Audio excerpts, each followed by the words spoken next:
It is the morning of January 26, 2026. Across the cities of Toronto, Vancouver, Montreal, and Ottawa, a silent alarm is ringing in the bank accounts of thousands of property owners. It is not a loud crash. It is the terrifying sound of nothing happening. It is the first of the month approaching, or perhaps it has already passed, and the direct deposit has not arrived. The check is not in the mail. The e-transfer is not pending. For decades, the relationship between a landlord and a tenant was built on a simple, sacred contract. I provide you with a roof over your head and you pay me a negotiated sum of money. It was the bedrock of the real estate investment market. It was the assumption that underpinned millions of mortgages. But today, that contract has been torn up, set on fire, and thrown out the window. We are witnessing the rise of a coordinated, widespread, and devastating phenomenon known as the rent strike. It is estimated that over 50,000 tenants across Canada have simply stopped paying rent, not because they forgot, not even necessarily because they can't, but because they know they don't have to. They have realized that the system designed to enforce the rules has completely collapsed, and they are weaponizing that collapse to live rent-free for a year or more, driving small landlords into bankruptcy, foreclosure, and utter ruin. This is not a story about greedy landlords versus poor tenants. That is the narrative the mainstream media wants to feed you to keep the class war simmering. This is a story about the breakdown of the rule of law. It is currently, if a during that they are let's die today they know they live or they that is the maybe it's they are we are so the non-paying tenant effectively destroys the equity of the home just by sitting on the couch. This case during that time you will lose $40,000 in rent and legal fees. Tell you what, pay me $20,000 cash right now and I will move out next week. The landlord is trapped.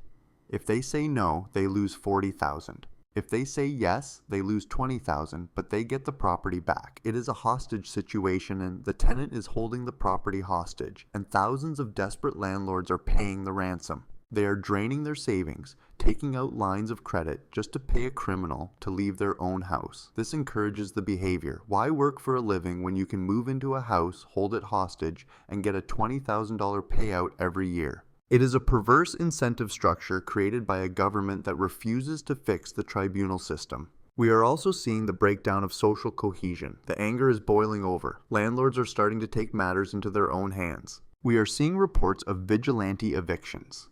Landlords waiting for the tenant to leave for work, then breaking in, changing the locks, and throwing their stuff on the street. This is illegal. It creates a dangerous confrontation. We are seeing physical altercations. We are seeing police called to domestic disputes that are actually landlord-tenant wars. In some cases, landlords are shutting off the heat in the middle of winter, trying to freeze the tenant out. The tenant calls the city fines the landlord.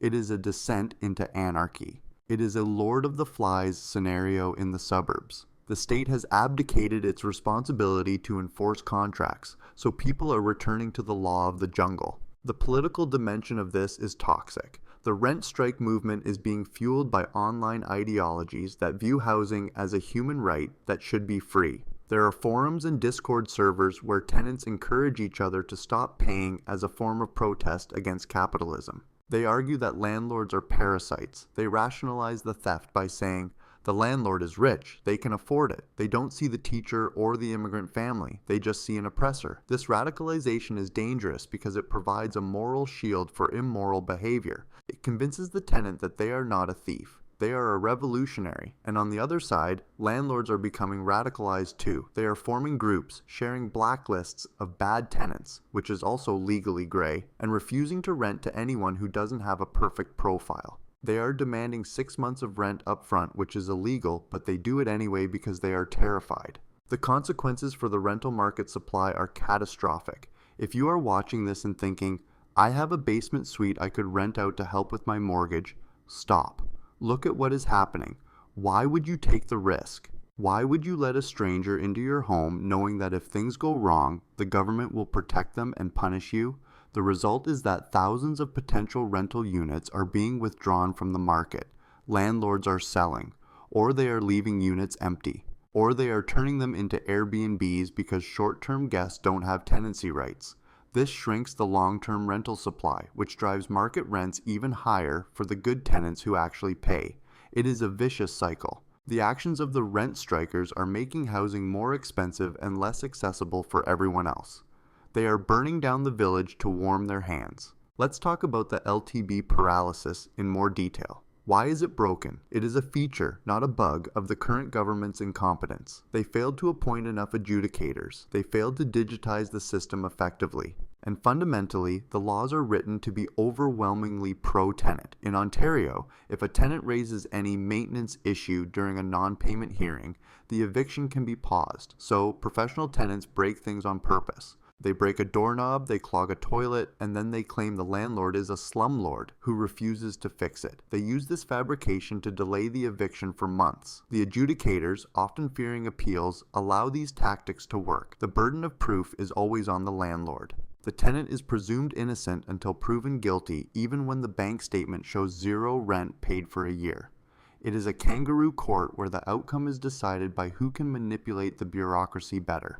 This situation is also destroying the assignability of leases. In a normal market, if a tenant needs to leave, they can assign the lease. Now, landlords are terrified of any change. They are refusing assignments, which leads to more disputes. The fluidity of the labor market is affected. People can't move for jobs because they are locked into these toxic battles. The economic friction is immense, and let's not forget the utility companies. In many cases, if the tenant doesn't pay the hydro or water bill, the lien goes on the property owner. So the landlord is paying for the tenant's electricity while the tenant runs space heaters with the windows open. It is a total extraction of value. So, what happens next? What is the end game of the massive rent strike? We predict a total bifurcation of the rental market. On one side, you will have corporate, institutional landlords, the REITs, the pension funds. They have the lawyers, the capital, and the political power to deal with this. They will build purpose-built rentals. They will charge premium rents. They will screen tenants with AI algorithms. They will be ruthless. On the other side, the small mom-and-pop landlord will become extinct. They will be wiped out by this crisis. They will sell their properties to the corporations or to owner-occupiers. The middle class of rental housing, the basement apartments, the investment condos, will vanish. This means fewer options for tenants. It means a more corporate, sterile, and expensive housing future.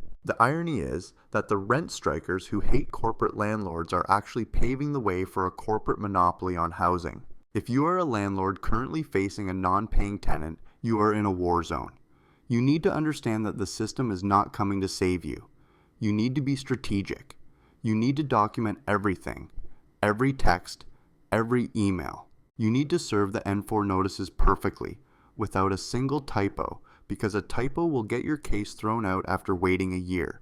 You might need to consider cash for keys, not as a defeat, but as a business decision to stop the bleeding. It is painful, it is unjust, but it might be the only way to save your credit rating. And if you are thinking of becoming a landlord, don't. Put your money in a GIC, put it in stocks, put it under your mattress. Anything is safer than becoming a housing provider in Canada in 2026. The risk and to the rent this is creating a polarized society where property owners and renters view each other as enemies. It erodes the sense of community. It makes our cities colder, harder places to live.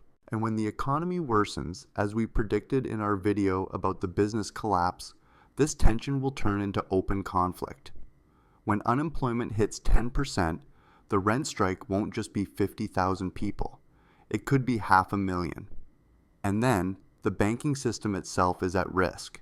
If 500,000 mortgages go into default because the rent isn't coming in, the banks will panic. They will freeze lending. The housing market will not just correct, it will freeze. This is the law of unintended consequences in action. The government tried to protect tenants so much that they made tenants unhousable.